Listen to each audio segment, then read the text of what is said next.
एक ऐसी महामारी जिसके सबक हमने भुला दिए।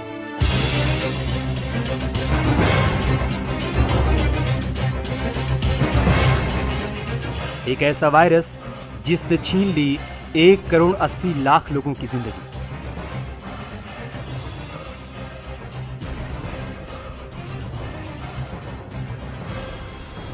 जब दाह संस्कार के लिए कम पड़ गई थी लकड़ियां,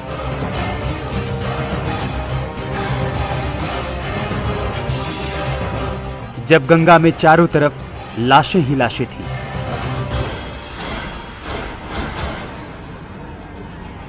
एक 102 साल बाद याद आने लगी है वो महामारी।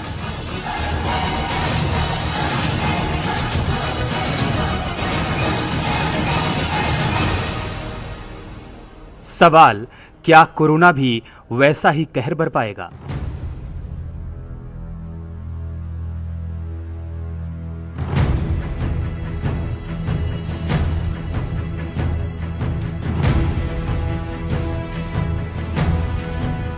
क्या 102 साल बाद आया कोरोना नाम का तूफान और बड़ा होगा?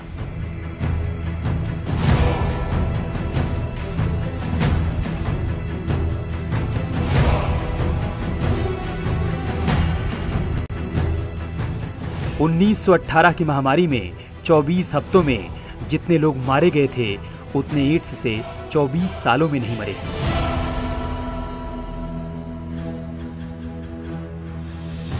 इस बीमारी से पूरी दुनिया में 10 से 20 करोड़ लोगों की मौत हुई थी।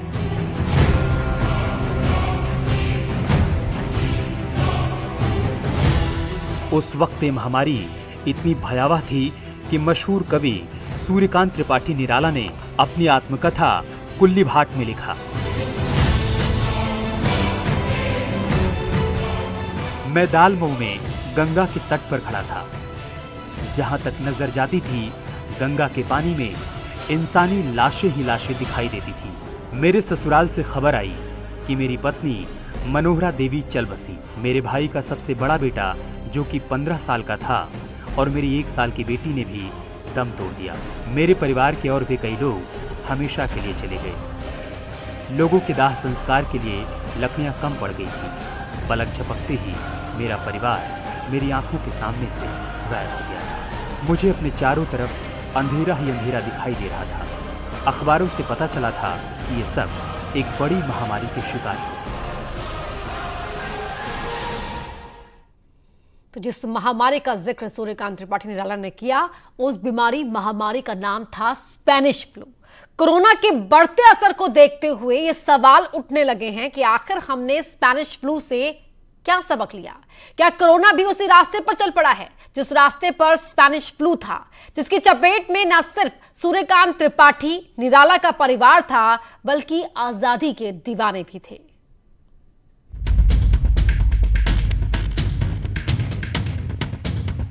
दुनिया भर में कोरोना का कहर।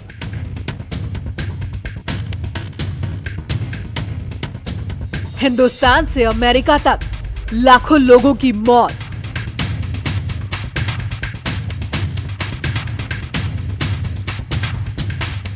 लाखों जिंदगियां आज भी मौत से लड़ रही हैं।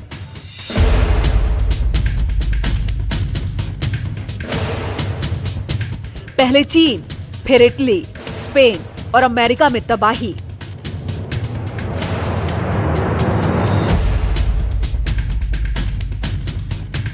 अब हिंदुस्तान में भी जान लेने में लगा है कोरोना।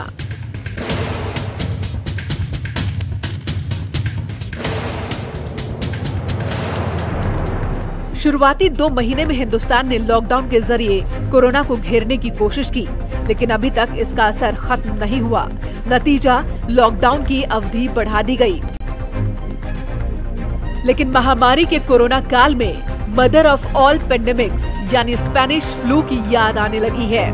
और इसे याद रखना इसलिए जरूरी है कि ये महामारी शुरू में कोरोना की तरह ही फैलती रही और बाद में इतने लोगों की जान ले ली, जिसकी कल्पना उस वक्त किसी ने नहीं की होगी और न ही अब आप सोच सकते हैं। जो 100 साल पहले फ्लू हुआ था, बहुत महामारी दुनिया भर में हुई थी, जिसको पैंडेमिक स्पेनिश फ्लू कहा जाता था, 1918 से लेकर 1920 तक चला था वो। उस टाइम बहुत ज़्यादा दुनिया में डेथ्स हुई थी, तकरीबन 5 से 7 करोड़ लोग उसमें बच नहीं पाए थे। और उसमें से आप ये देखिए कि तकरीबन 1.5 करोड़ के करीब तो मोर्टेलिटी इंडिया में हुई थी।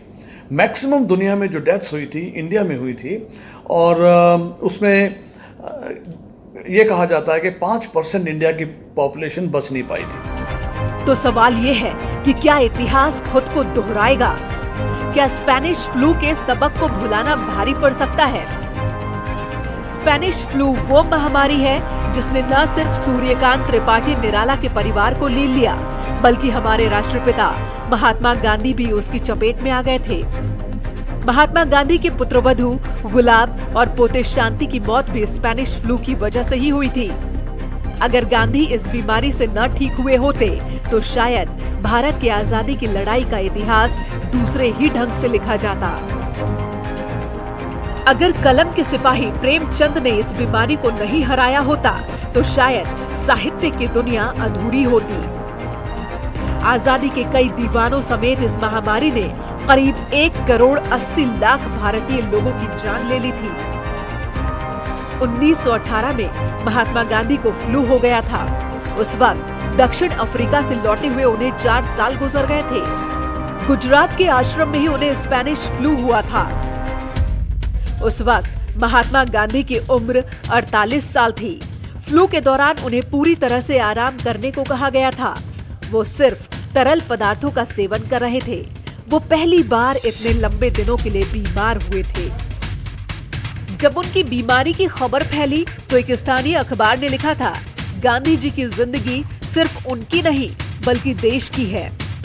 जो ब्रिटिश लोग थे उन पे इतना नुकसान नहीं हुआ था, ज़्यादा नुकसान इंडियंस का हुआ था, जो बेचारे गरीब भी थे। वर्ल्ड वॉर के बाद में बड़ी गुर्बत का टाइम था और उनकी इम्यूनिटी लेवल्स कम थे, तो वो यानी कि हज़ारों लाखों की तादाद में लोग मर रहे थे। कोई कहते हैं गांव ऐसा नहीं बचा था सारे हिंदुस्तान में जिसमें काफ़ी मोर्टेलिटीज़ ना हुई हो। ये दिल दहला देने वाली महामारी हमें कई सबक दे गई, लेकिन शायद हिंदुस्तान की सरकारों ने आजादी के बाद से इसे भुला दिया।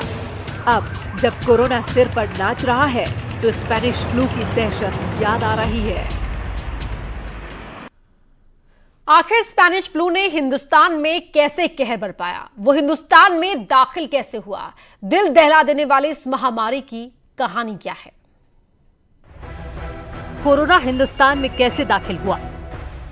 इसका जवाब है चीन से होकर यह वायरस इटली के रास्ते भारत आया और आज के दिन हजारों लोगों की जान ले चुका है। स्पेनिश फ्लू का सबसे पहला मामला अमेरिका के कंसास में जनवरी 1918 में सामने आया था। उस वक्त एक स्थानीय डॉक्टर लॉरिंग मेनर ने यूएस पब्लिक हेल्थ सर्विस को इसके लिए चेताया भी था। विश्व युद्ध के दौरान जब सेना एक देश से दूसरे देशों में गई तो ये बीमारी भी तेजी से फैलती चली गई। मार्च 1918 में अमेरिकन मिलिट्री फैसिलिटी सेंटर में इसका एक और मामला सामने आया था। कुछ ही दिनों के बाद इनकी संख्या बढ़कर 522 हो गई थी। लोगों को लगा कि जल्द ही ये खत्म हो जाएगा, लेकिन ऐसा नहीं हुआ। ये आया कैसे था? ये शुरू हुआ था कैंसास सिटी है यूएसए की, ये स्पेन में शुरू नहीं हुआ था। कैंसास सिटी में शुरू होके तो वॉर के दिन थे, फर्स्ट वर्ल्ड वॉर के, तो ट्रुप्स की मूवमेंट होती थी, उनसे वो यूरोप में गया तो स्पेन में भी गया, तो वो स्पेनिश फ्लू का नाम पड़ गया। अमेरिका से फैला ये वायरस 102 साल पहले कोरोना की तरह हिंदुस्तान में चुपके से दाखिल हुआ था और फिर जब तबाही मचाने लगा तो भारत की जनसंख्या में काफी गिरावट देखी गई। स्पेनिश फ्लू बॉम्बे यानी मुंबई में एक सैनिक जहाज के जरिए 1918 में आया। वायरस दबे पांव किसी चोर की तरह दाखिल हुआ और तेजी से फैल गया। 1918 के सितंबर महीने में दक्षिण भारत के समंदर के किनारे बसे शहरों में सबसे पहले ये महामारी फैलने लगी। इन्फ्लुएंजा की वजह से करीब 1.25 करोड़ भारतीयों की मौत हुई, जो विश्व युद्ध में मारे गए लोगों की तुलना में काफी ज्यादा है। उसमें हुआ ये था कि उसके बाद यूरोप से होकर के इंडिया में बॉम्बे में सबसे पहले ट्रुप्स जब वापस लौट के आई तो शिप्स में आती थी, उन दिनों फ्लाइट्स तो होती नहीं थी। तो वहाँ पे बॉम्बे में ये जब बुखार होना शुरू हुआ, लोगों को सीरियस होने, निमोनियाज होने शुरू हो गए, तो इसका नाम पहले बॉम्बे इन्फ्लुएंजा पड़ा था। लोग सोचते थे कि बॉम्बे में ही है, लेकिन फटाफट ये देखते देखते हिंदुस्तान में सारे में फैल गया था और इतनी ज़्यादा मोर्टेलिटी हो गई थी। उस वक्त भारत ने अपनी आबादी का 6% हिस्सा इस बीमारी में खो दिया। मरने वालों में ज्यादातर महिलाएं थी। ऐसा इसलिए हुआ क्योंकि महिलाएं बड़े पैमाने पर कुपोषण का शिकार थी। ऐसा माना जाता है कि इस महामारी से दुनिया की 1/3 आबादी प्रभावित हुई थी और करीब 10 करोड़ से ज्यादा लोगों की मौत हो गई थी। गांधी और उनके सहयोगी किस्मत के धनी थे, वो सब बच गए।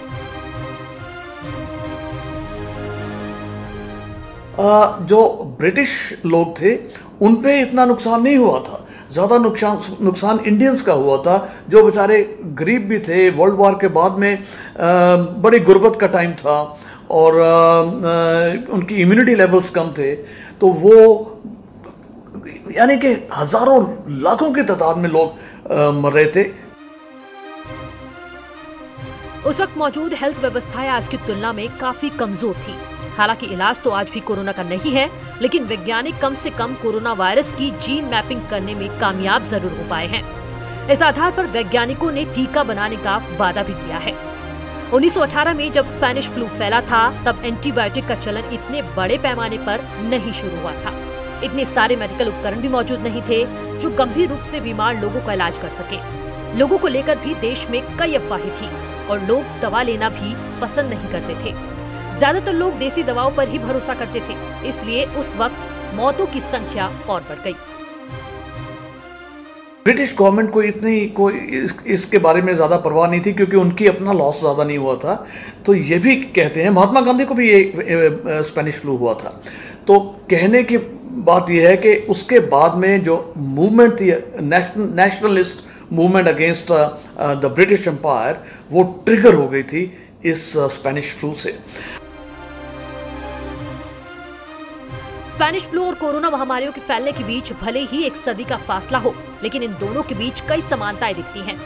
संभव है कि हम बहुत सारी जरूरी चीजें उस फ्लू के अनुभव से सीख सकते हैं।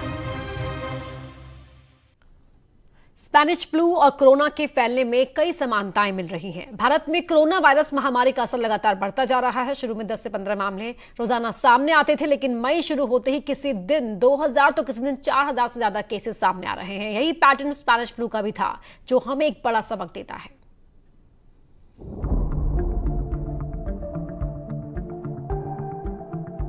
स्पेनिश फ्लू सैनिक जहाज के जरिए मुंबई में दाखिल हुआ था और बड़ी आबादी वाले शहर में तेजी से फैला। कोरोना वायरस भी अब अपना प्रकोप दिखा रहा है और यही वजह है कि कोरोना चुनौती बना हुआ है। मुंबई की मौजूदा आबादी 2 करोड़ से ज्यादा है। ये देश की सबसे ज्यादा आबादी वाले शहरों में से एक है। साल 1918 के जुलाई में हर रोज करीब 230 लोग फ्लू की वजह से मारे जा रहे थे। जून में हर रोज मरने वालों की संख्या 3 गुना बढ़ गई थी। स्पेनिश फ्लू होने पर बुखार और दर्द होता था। संक्रमित होने के 3 दिन बाद बुखार हो जाता था और पीठ में तेज दर्द होता था। कोरोना से संक्रमित व्यक्ति को भी बुखार और दर्द होता है। मुंबई के अधिकांश इलाकों में लोगों में बुखार और दर्द की शिकायत मिल रही है। स्पेनिश फ्लू जब तेजी से फैलने लगा तो लोगों से मास्क लगाने के लिए कहा गया और दूर दूर रहने की नसीहतें दी गई थी। वैक्सीन बनी, लेकिन ये देखिए कि तब 20 साल से ज़्यादा लग गए थे वैक्सीन बनते में। तब तक फ्लू ने जो नुकसान करना था कर दिया था। हर्ड इम्यूनिटी जो होनी थी लोगों में हो चुकी थी, लेकिन कोशिश जारी थी। उन दिनों वैक्सीन बनाने में बहुत टाइम लगता था। कोरोना के खिलाफ लड़ाई में भी दफ्तरों और फैक्ट्रियों से दूर लोग अपने अपने घरों में हैं। इसके अलावा भीड़ भाड़ वाली जगह, थिएटर, स्कूल, सिनेमा घर, रेलवे प्लेटफॉर्म या फिर लेक्चर हॉल जैसी जगहों पर जाने पर रोक लगा दी गई। लापरवाही होने पर ही कोरोना फैल रहा है। अब भी देखिए कि वैक्सीन बनाने में एक्चुअली 6-8 साल लगते हैं, लेकिन इस टाइम इतनी ज़्यादा इस चीज़ की इमरजेंसी है कि तकरीबन 95 कंपनीज दुनिया भर में वैक्सीन बना रही हैं। उनमें से 7 कंपनीज हिंदुस्तान में वैक्सीन बना रही हैं। ऑक्सफोर्ड के साथ कोलैबोरेशन में भी इंडिया की एक कंपनी वैक्सीन बना रही है और इतनी तेजी से काम चल रहा है कि बड़ी उम्मीद कर रहे हैं कि 1 साल के अंदर अंदर वैक्सीन तैयार हो जाएगी और शायद उसकी मास प्रोडक्शन भी हो जाए सारी दुनिया भर में देने के लिए। उस वक्त भी लापरवाही की वजह से ही 2.25 करोड़ लोगों की जान चली गई थी। लॉरा स्पिनी ने Pale Rider the Spanish flu of 1918 नाम की किताब में लिखा है कि कैसे अस्पताल के सफाई कर्मियों को इलाज करा रहे ब्रिटानी सैनिकों से दूर रखा गया था। ये सफाई कर्मी उस वक्त को याद करते हैं जब 1886 से 1914 के बीच 80 लाख लोग मारे गए थे। लॉरा स्पिनी आगे लिखते हैं कि ब्रिटेन के अधिकारियों को स्थानीय लोगों के स्वास्थ्य को अनदेखी करने की कीमत चुकानी पड़ी थी। हालांकि ये भी सच है कि वो ऐसी त्रासदी का मुकाबला करने में बहुत सक्षम नहीं थे। डॉक्टरों की भी भारी कमी थी क्योंकि वो जंग के मैदान में तैनात थे। आखिरकार गैर सरकारी संगठनों और स्वयंसेवी समूहों ने आगे बढ़कर मोर्चा संभाला था। उन्होंने छोटे छोटे समूहों में कैंप बनाकर लोगों की सहायता करना शुरू किया, पैसे इकट्ठा किए, कपड़े और दवाइयां बांटी। नागरिक समूहों ने मिलकर कमेटियां बनाई। उस वक्त भारत के इतिहास में पहली बार शायद ऐसा हुआ था जब पढ़े लिखे लोग और समृद्ध तबके के लोग गरीबों की मदद करने के लिए इतनी बड़ी संख्या में सामने आए थे। आज की तारीख में जब फिर एक बार कोरोना नाम की मुसीबत सामने मुंह बाएं खड़ी है, तब सरकार चुस्ती के साथ इसकी रोकथाम में लगी हुई है। फर्क स्पेनिश फ्लू और अब के जो फ्लू है कोविड-19 उसमें यह है कि स्पेनिश फ्लू के टाइम पे जो यंग पॉपुलेशन थी उसमें बहुत इन्फेक्शन हुआ था और उसमें डेथ भी बहुत हुई थी और खास करके वुमेन में ज़्यादा था। लेकिन अब उल्टा है। अब सब जानते हैं कि ओल्डर एज ग्रुप में और खासकर जिनको कोमॉर्बिड कंडीशंस हैं और बीमारियां हैं, हार्ट की हैं, लंग्स की हैं या जनरल इम्यूनिटी कम है, डायबिटिक्स है, हाइपरटेंसिव है, कार्डियक है या कोई कैंसर थेरेपी चल रही है, ट्रांसप्लांट हुआ है, उनमें ये डिजीज होने के चांसेस बहुत ज़्यादा हैं। जैसे जैसे कोरोना वायरस के मामले बढ़ते जा रहे हैं, इस पहलू को भी हमें ध्यान में रखना होगा। घर में रहकर इस लड़ाई को लड़ना होगा। तब भी लोगों ने हाथ बढ़ाया था और आज भी लोग हाथ बढ़ा रहे हैं। सिर्फ ध्यान ये रखना है कि उस वक्त की लापरवाही अब न हो। Bureau report, news 18।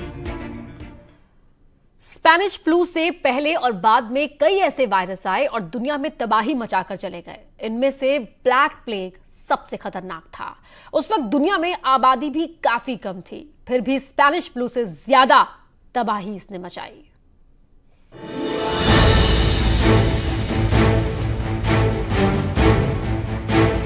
Black death इससे कहीं ज्यादा खतरनाक था।